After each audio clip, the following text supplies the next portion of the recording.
We divide 551 by 2 in long division method. 2 times 2 is 4.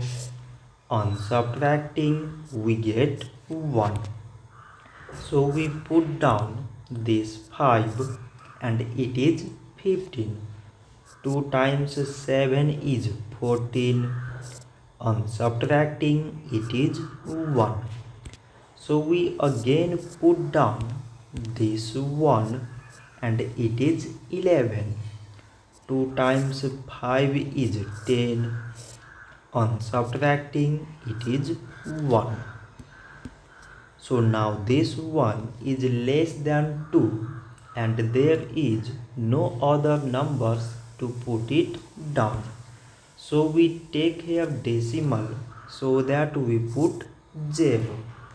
So it is 10 and 2 times 5 is 10. On subtracting we get 0.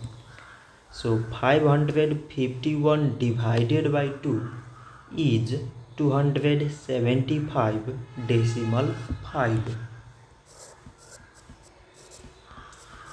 So this much for today and thanks for watching.